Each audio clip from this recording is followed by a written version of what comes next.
বাধা হয়ে দাঁড়িয়েছে। আমি তাকে সুকৌশলে এই দুনিয়া থেকে সরিয়ে দিয়েছি। আজ আমাদের বড় আনন্দের দিন। সেই জন্যই কি প্রাসাদে উৎসবের আয়োজন করা হয়েছে জনাব? ঠিক তাই। ইমাম হাসান কোন বিষয়ে আমার চেয়ে শ্রেষ্ঠ ছিল না, অথচ তার বংশধর ছিল প্রবল। তাই আমি কৌশলে তাকে হত্যা করে চরম প্রতিশোধ নিয়েছি। আর এই রাজারাই সাহায্য করেছে। দিদি যাইটা হলো ময়মুনা। এই দেখো, দিদি চাইতো দিদি ময়মুনাকে শাসনে রাজদরবারে হাজির করো।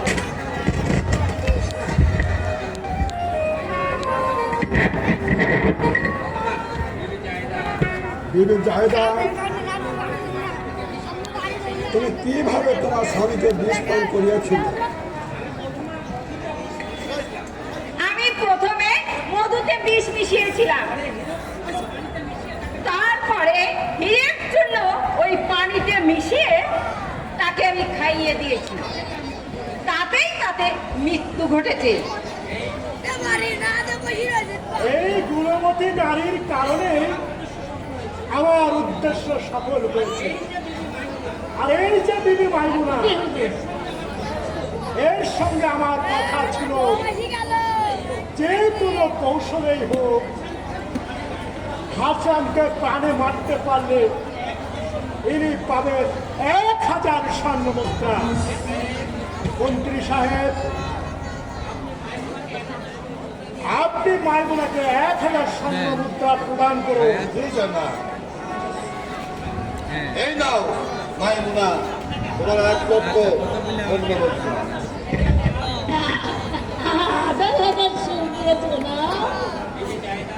বিবি জাহেদা, তুমি যখন তোমার স্বামীকে বিষ পান করিয়াছিলে তখন কেউ কি তোমাকে দেখেছিল? জি না, আমাকে কেউ দেখেনি। আমি অত্যন্ত সতর্কর সাথে কাজটি করেছি। বিবি জাহেদা, তোমার সঙ্গে দারস্কাধিপতির কি শর্ত ছিল? আমি বলছি, বিবি জায়দার সঙ্গে আমার অঙ্গীকার ছিল, উনি যদি তার স্বামীর প্রাণ নাশ করতে পারেন তাহলে উনি 1000 স্বর্ণ মুদ্রা তো পাবেনই, সেই সঙ্গে আরো পাবেন বহুমূল্য বস্ত্র এবং অলংকার। আর তাকে স্ত্রীর মর্যাদা দিয়ে আমার পাশে তার স্থান করে দেব। মারওয়ান, বিবি জায়গা, এবার আপনি আমার বাম পাশে এসে বসুন।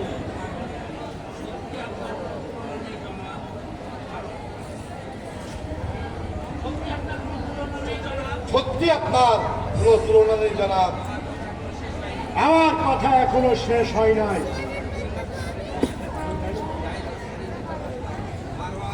মারওয়ান, জনাব,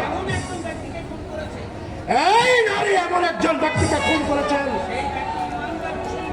সেই ব্যক্তি একটা ইমানদার মুসলমান, মক্কার অধিপতি, ইসলামের দিন কায়েমের জন্য সর্বদা যে ব্যস্ত থাকে। এমন সৎ পুরুষকে সামান্য অর্থের মোহে যে খুন করতে পারে, এই নারীকে কি বিশ্বাস করা যায়? না জনাব।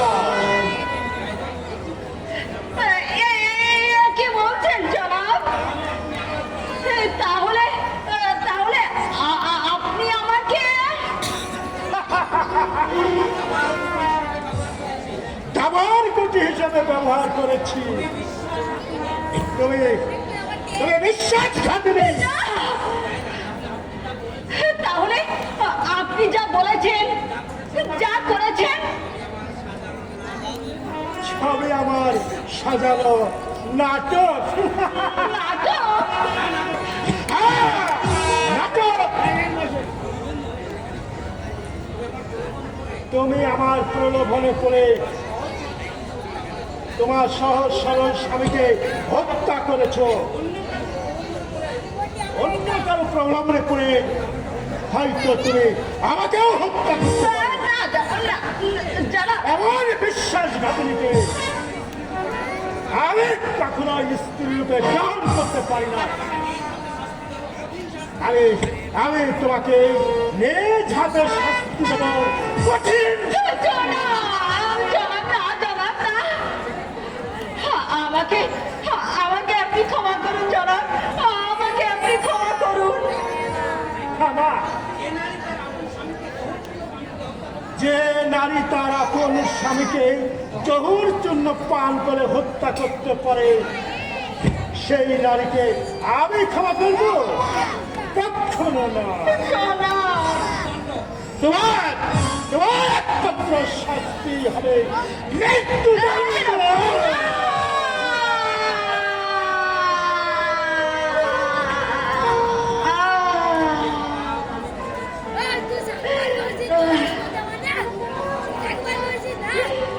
যে পাপ আমি করেছি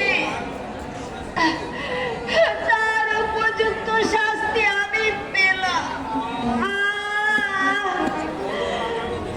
ওগো,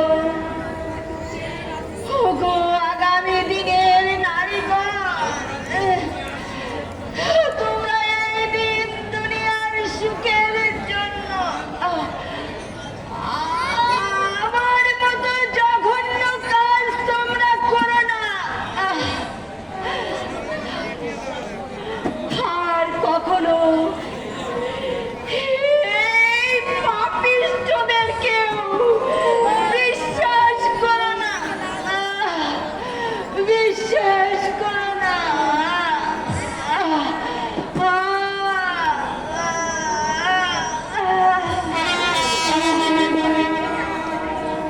দিদি মাইমুনা, এবার তোমার পালা।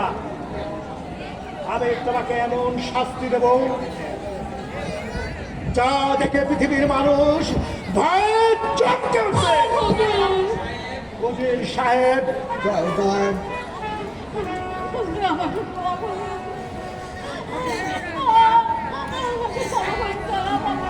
ক্ষমা ক্ষমা। লোভে পাপ, পাপে মৃত্যু। না, লোভী নারীকে এদিক কখনো ক্ষমা করে না। সেনাপতি সাহেব, আদেশ করুন জনাব। যাও সেনাপতি, এতে নিয়ে যাও। দামেস্ক রাজ্যে যত তীর ধনুধারী সৈনিক আছে তাদেরকে বলো তারা যেন এই নারীর অর্ধদেহ পুঁতে এই নারীকে হত্যা করা হয়। যখন জনাব।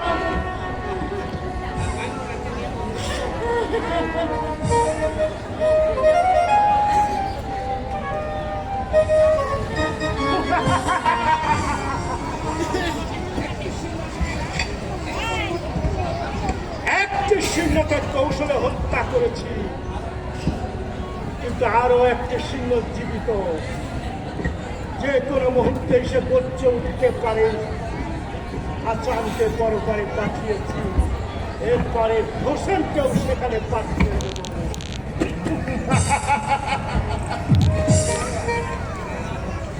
ইমাম হোসেন, এবার তোমাদের সপরিবারে ওই কুফা নগরে যাওয়ার পথ চিরদিনের জন্য বন্ধ হয়ে যাবে।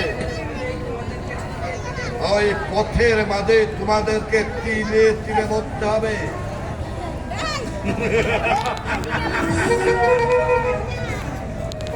সর্বনাশ, এখন আমি কি করি?